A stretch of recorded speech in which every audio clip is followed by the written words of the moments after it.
Ghostbusters is one of those franchises that I'm sure didn't just completely exceed the expectations of its creators, but more likely than not, blew them away many times over. That kind of pop culture phenomenon, it doesn't really seem to happen quite so often anymore, but to me, the 80s felt like they were full of them. Look at this, look at the Ninja Turtles, and just think about how many others there were. There were a lot. The original Ghostbusters film is probably the one movie I have seen more often than any other.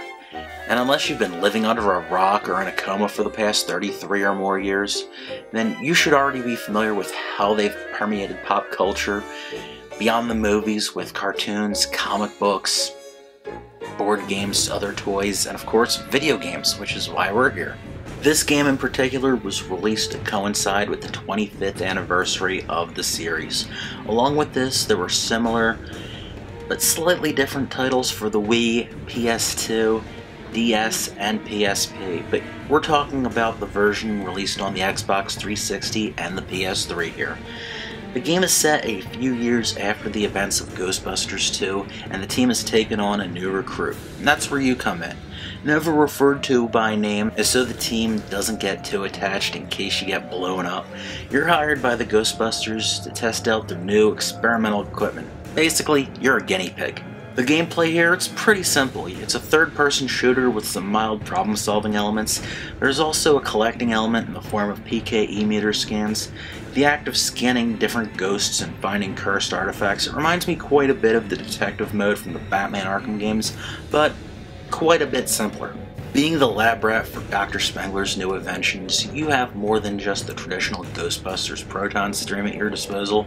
As time goes on, your proton pack goes through a variety of upgrades, and along with those, there's further upgrades that can be purchased, so your character does become very formidable. All the upgrades can be useful in certain applications, and sometimes they may even resemble more traditional shooter weapons like machine gun blasts or shotgun bursts, but they all seem to work pretty well here. Personally, aside from the ever so useful slime cannon, I found myself using the traditional proton stream and its secondary ability, the boson dart, more often than not.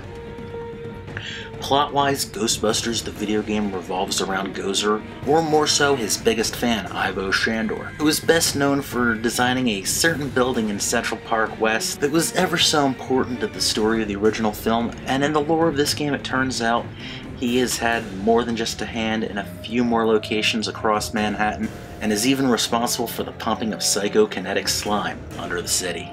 If you ask me, this game did one hell of a job combining elements from the two films, and even expanding on a few things, such as the background and identity of the librarian ghost from the beginning of the first film, and as you can probably imagine, touches like this I absolutely love. Presentation-wise, the game is good, typical for a game from the late 2000s. Some of the shadows do get a little bit weird at times, and the mouth movement isn't perfect, but the visuals still pretty darn good. Of course, the biggest deal about this game is that you have so many cast members from the original film reprising their roles here. The 4 Ghostbusters, of course, and then you have supporting cast members including Annie Potts as Janine and William Atherton back as Walter Peck.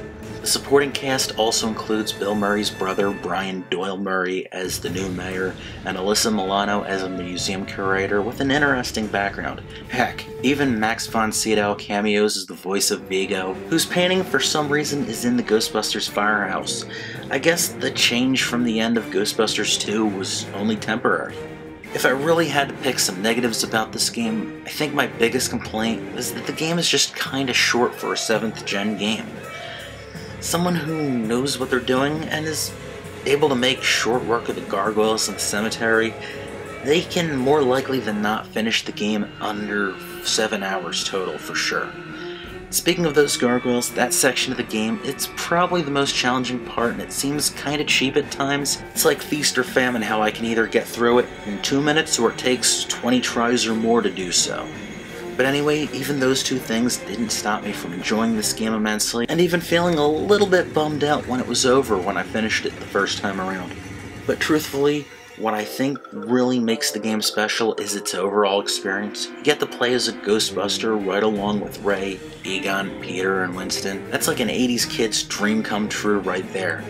I guess someone who isn't a fan may not love the game in that way, but as far as I care, if you don't like the Ghostbusters, your opinions just don't matter to me. Prior to this game, there were more than a few good Ghostbusters games out there, but I think so many people are reminded of the dreadful Activision NES titles that things like the Genesis game and the real Ghostbusters arcade game largely go forgotten about, which is kind of a shame. And speaking of different Ghostbusters games, the Wii version, the PS2 version, and of course the handheld versions that came out around the same time as this, they are quite similar, but they did tweak the story here and there, tweak the gameplay of course. The Wii version has motion controls. I've played the PS2 one a little bit, and they did change the story up set there. And I've also played the PSP version a bit, which is a bit more similar, but again, you got that cartoony style, which is still pretty cool, and those games are all pretty decent, and maybe I'll talk about them sometime in the future. Now, does this game get a recommendation from me? You're absolutely right, it does. Now, what about you? Are you a fan of the franchise? And if so, what'd you think about the game? Even if you're not, what'd you think about this game? And what are your favorite Ghostbusters video games? Love to hear from you. Leave a comment down below. Thank you for watching, and I'll see you next time. Take care.